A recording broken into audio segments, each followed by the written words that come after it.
Question number 21 हमने complete कर लिया अपना। क्वेश्चन नंबर 21 में कंपनी की बैलेंस शीट डिमांड की गई थी, उसमें हमने शेयर कैपिटल का डिस्क्लोजर पढ़ा समझा। क्वेश्चन नंबर 22 से अभी हम कंटिन्यू करेंगे। Question number 22 states that Ajay and Vijay are partners sharing profits and losses in the ratio of 3:2। The balance sheet of the firm on 31 March 2022 was as follows, जिसमें हमें creditors, bills payable, employees provident fund, capital account balances, cash in hand, debtor, stock, plant and machinery, building and goodwill given है। अब कुछ चीजों का जो वैसे तो आप लोगों को ध्यान है, फिर भी मैं बता दूं। एम्प्लॉइज प्रोविडेंट फंड का नेचर क्या है? Employees provident fund is a current liability. It is not a part of reserve और फंड और समथिंग। नाम उसका एम्प्लॉइज प्रोविडेंट फंड है, तो फंड लगा होने से आप उसको रिजर्व मत मान लेना। It is a current liability. अगर एम्प्लॉइज प्रोविडेंट फंड की वैल्यू में कोई चेंज आता है, कम या ज्यादा होता है, तो उसे हम रिवैल्यूएशन अकाउंट से ट्रीट करेंगे। और अगर हम बात करें डिसोल्यूशन के चैप्टर के पॉइंट ऑफ व्यू से, तो डिसोल्यूशन के चैप्टर में employees provident fund will be transferred to the credit side of realisation account.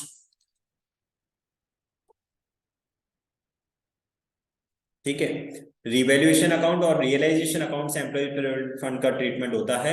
Partners में डिस्ट्रीब्यूट नहीं होगा एम्प्लॉइज प्रोविडेंट फंड। गुडविल की अगर हम बात करें, तो गुडविल जो आपको दे रखी है बैलेंस शीट में, इसे हम डिस्ट्रीब्यूट कर देंगे by writing off it to the old partners in their old profit sharing ratio. Partners capital account के डेबिट में इसको राइट ऑफ कर देंगे। और अगर मैं डिसोल्यूशन के पॉइंट ऑफ व्यू से बात करूं, तो डिसोल्यूशन के चैप्टर में goodwill will be transferred to the debit side of realisation account. अलग अलग चैप्टर्स में अलग अलग ट्रीटमेंट है। अगर डिसोल्यूशन के चैप्टर में आपको गुडविल मिलता है, तो गुडविल को ट्रांसफर करेंगे रियलाइजेशन अकाउंट के डेबिट में। अगर आपको change in profit sharing ratio, retirement या फिर एडमिशन और डेथ के चैप्टर में गुडविल मिलता है बैलेंस शीट में, तो उसे आप राइट ऑफ करेंगे to the debit side of partners capital account. खैर, आगे बढ़ते हैं, हम देखते हैं कि इस क्वेश्चन में क्या डिमांड किया गया है। The partners decided to dissolve, dissolve की बात कर रहे हैं, यानी डिसोल्यूशन ऑफ पार्टनरशिप फॉर्म का क्वेश्चन है। जो मैंने बताया था वो याद रखिएगा। Employees provident fund current liability है, तो उसको रियलाइजेशन अकाउंट में आपको ट्रांसफर करना है। और गुडविल आपका इंटेंजिबल एसेट है, और एसेट को आपको क्या करना है? एसेट को आपको रियलाइजेशन अकाउंट में ट्रांसफर करना है। The debtors realise ₹24,000, stock realise ₹25,000। Ajay took away the machinery at an agreed value of ₹10,000 and agreed to discharge the liability on bills payable. Vijay takes over the building at price of ₹36,000, agreed to pay off the creditors. Creditors allowed discount of ₹6,000. The liability of employees provident fund was estimated at ₹26,000. The expense on realization came to ₹3,000 met by the firm. You are required to prepare. आपसे क्या demand किया गया है students? You are required to prepare realisation account. हमें सिर्फ और सिर्फ realisation account बनाने के लिए डिमांड किया गया है, क्योंकि ये 4 मार्क्स का क्वेश्चन है। अगर यही 6 मार्क्स का क्वेश्चन एग्जाम में आएगा, तो उसमें हमें partners capital account and cash and bank account भी बनाने के लिए जरूर आएगा। और क्योंकि ये क्वेश्चन यहाँ पे सिर्फ 4 मार्क्स का है, तो हमें सिर्फ रियलाइजेशन अकाउंट डिमांड किया गया है, तो हम क्या करेंगे? हम सिर्फ रियलाइजेशन अकाउंट ही बनाएंगे। तो शुरू करते हैं हम लोग इसका सॉल्यूशन।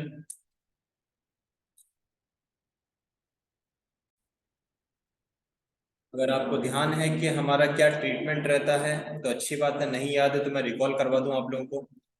जब कभी भी हम डिसोल्यूशन के चैप्टर में रियलाइजेशन अकाउंट वगैरह बनाते हैं, तो क्वेश्चन की शुरुआत कैसे होती है? बैलेंस शीट में जो भी एसेट्स एंड लायबिलिटीज आपको गिवन है, उसे हम ट्रांसफर करेंगे रियलाइजेशन अकाउंट में।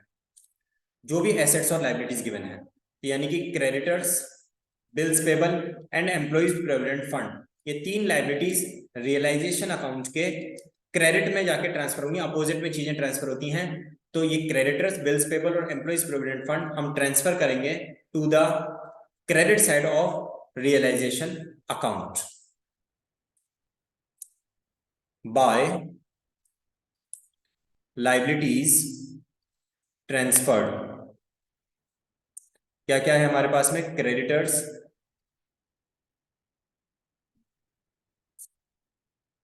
For ₹30,000, bills payable. I hope आप लोग क्वेश्चन पेपर अपने साथ में लेके बैठे हैं, तो आप देखते जाएंगे, जरूरी नहीं कि मैं दोबारा से क्वेश्चन को बार बार दिखाऊं स्क्रीन पे। 10,000 एंड एम्प्लॉइज प्रोविडेंट फंड ₹25,000, और इन तीनों का टोटल आपका आउटर कॉलम में जाएगा, दैट इज 65,000। जो भी लाइबिलिटीज आपको क्वेश्चन में गिवन होती है उसको आपको क्या करना है, रियलाइजेशन अकाउंट के क्रेडिट में ट्रांसफर कर देना है। द नेक्स्ट स्टेप इज, आपके बैलेंस शीट में जो भी आपको एसेट्स गिवन है, except cash in hand, cash in hand transfer नहीं होता है, बाकी आपको जो भी एसेट्स गिवन है वेदर टेंजिबल और intangible will be transferred to the debit side of the realisation account. Opposite में चीजें जाती हैं, तो जो भी आपको एसेट्स गिवन है बैलेंस शीट में वेदर टेंजिबल और intangible except cash in hand and cash at bank, उसके अलावा जितने भी आपको एसेट्स गिवन है वो सारे के सारे आप रियलाइजेशन अकाउंट के डेबिट में ट्रांसफर कर देंगे। तो हम ट्रांसफर करते हैं टू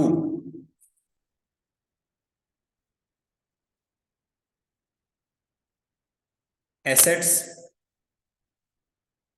ट्रांसफर्ड। तो इसमें हमारे पास में सबसे पहला आता है डेटर्स फॉर ₹36,000। फिर होता है हमारे पास में इन्वेंट्री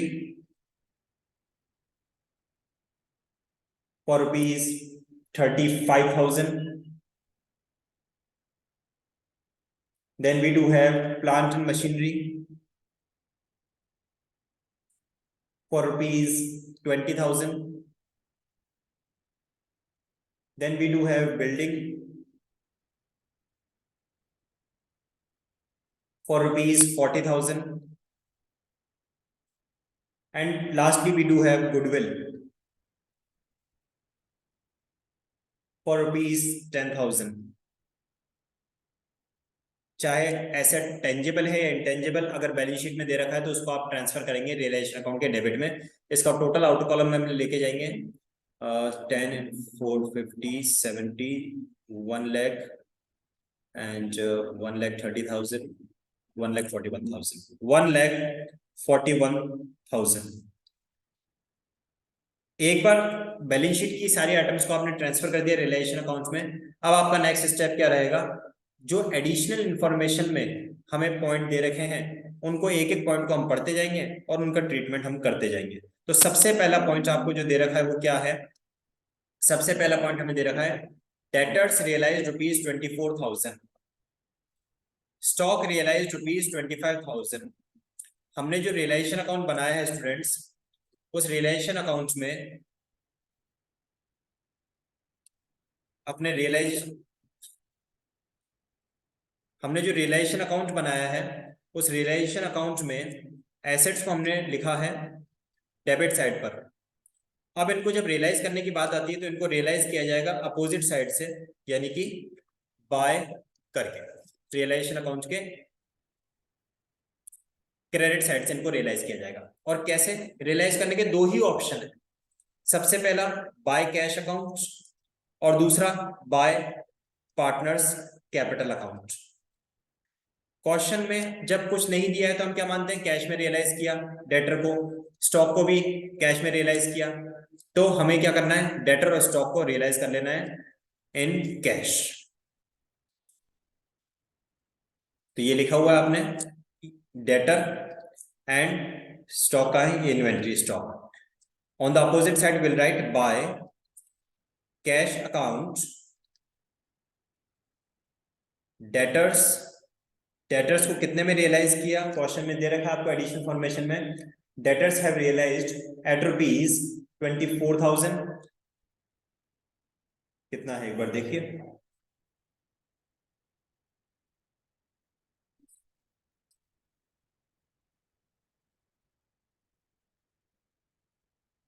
एग्जैक्टली। एंड स्टॉक और inventory have been realised at ₹25,000।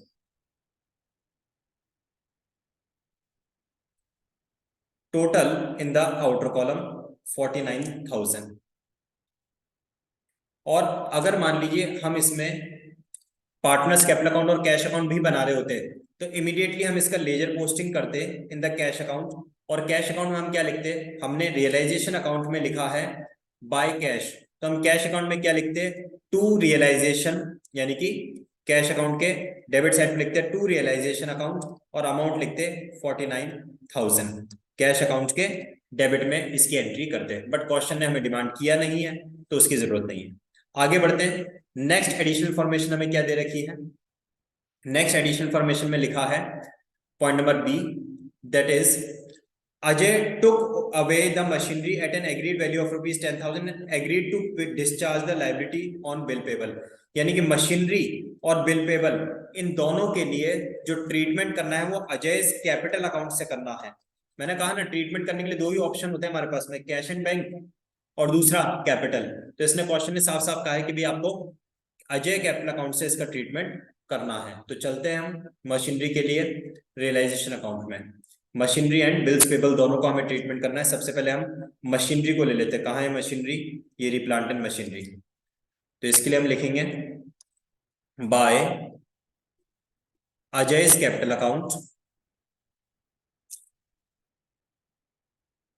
Bracket में लिखिए स्टूडेंट्स मशीनरी,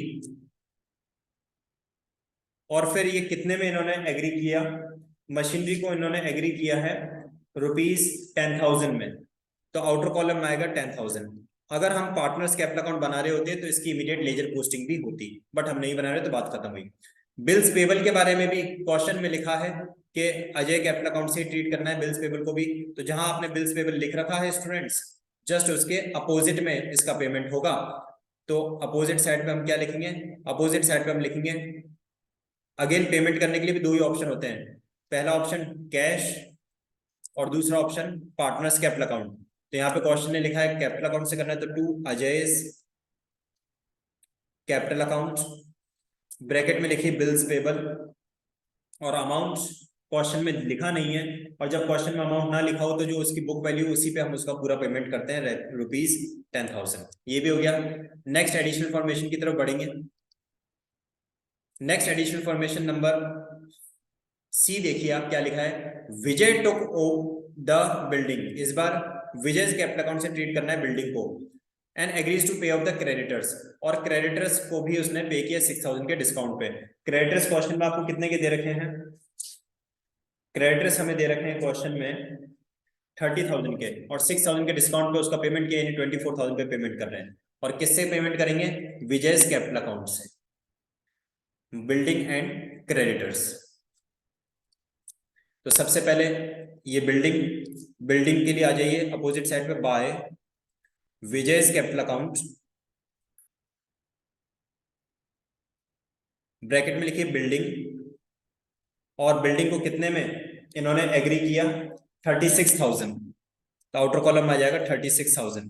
अगर हम विजय कैपिटल अकाउंट बना रहे होते तो इसकी लेजर पोस्टिंग भी करते हैं। और फिर अब आई क्रेडिटर्स के लिए अपोजिट साइड पर, टू विजय कैपिटल अकाउंट, और क्रेडिटर्स को इन्होंने 6,000 के डिस्काउंट पे पेमेंट किया है, यानी कि 24,000 रुपीज का पेमेंट हो जाएगा। आगे बढ़ते हैं। Next additional formation, next additional information में लिखा है the liability for employees provident fund is estimated at rupees 26,000। Employees provident fund का आपको पेमेंट करना है। एम्प्लॉइज प्रोविडेंट फंड हमने कहां पे लिख रखा है, टू द क्रेडिट हमने लिख रखा है एम्प्लॉइज प्रोविडेंट फंड, इसका पेमेंट करना है टू कैश अकाउंट। और कितनी लायबिलिटी अराइज हुई है, ब्रैकेट में लिख दो ईपीएफ 26,000। और लास्ट एडिशनल फॉर्मेशन हमारी बचती है, क्या बोल रहा है, regarding the expenses on realisation. Expenses on realisation हमारे यहाँ पे आते हैं समवेयर ऑफ रुपीज 3,000। क्या करना है, पेमेंट करना ऑब्वियसली। तो फाइनल इनकम पेमेंट कर देंगे टू कैश अकाउंट।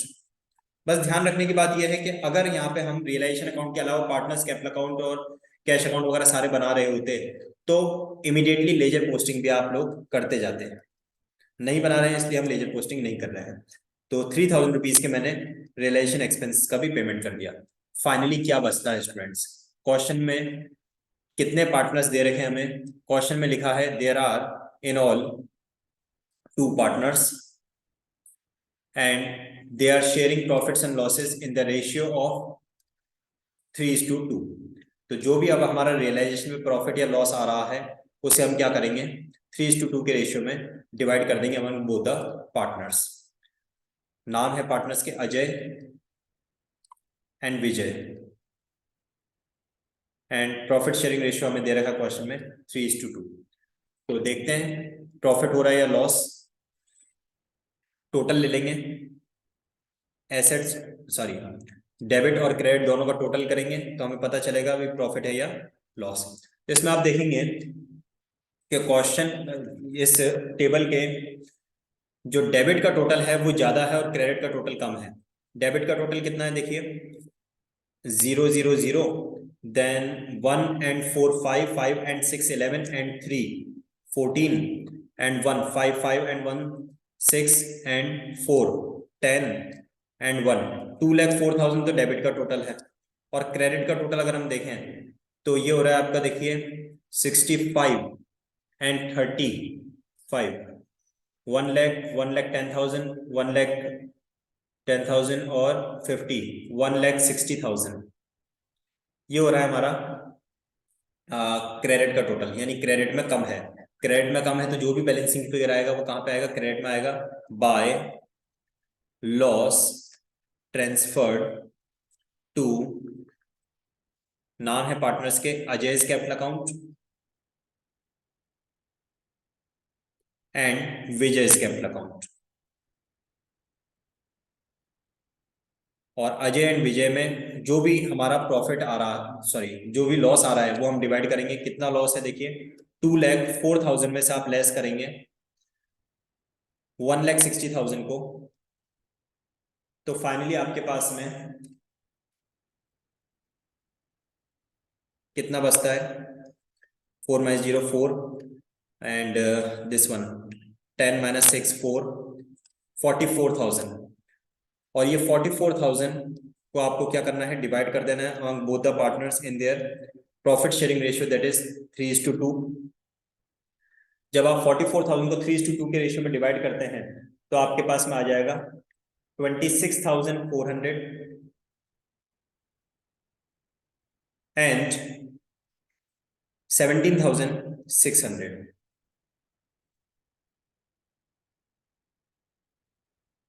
तो ये हो जाता है हमारे यहाँ पे सॉल्यूशन कंप्लीट। क्वेश्चन नंबर 22 हमने ये किया है।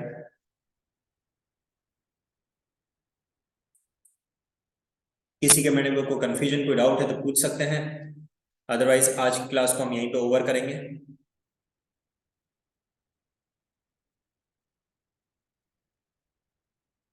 अब हमारी जो नेक्स्ट क्लास है वो कुछ दिन बाद होगी। रेगुलरिटी में अभी चल रही थी क्लास, बट अब हमारी नेक्स्ट क्लास जो है वो कुछ दिन बाद होगी। तो अभी तक जो मैंने क्वेश्चंस आपके साथ में डिस्कस किए हैं अपनी प्रीवियस, आज 6th क्लास ये है, तो हमने जो क्वेश्चंस डिस्कस किए हैं और उन क्वेश्चंस में जो टॉपिक मैंने आपके साथ डिस्कस किए हैं उन टॉपिक्स के कुछ और क्वेश्चंस आप बुक में से प्रैक्टिस कर सकते हैं। अदरवाइज एटलीस्ट इन क्वेश्चंस को तो दोबारा प्रैक्टिस करना ही चाहिए। रिमेनिंग क्वेश्चन नंबर 23 से हम अपनी नेक्स्ट क्लास में कंटिन्यू करेंगे, जो कि कुछ 1-2 दिन बाद की जाएगी class, right. So that's all for now. अगर किसी के माइंड में कोई कंफ्यूजन कोई डाउट है तो पूछ सकते हैं, अदरवाइज हम इस क्लास को यहीं ओवर करेंगे।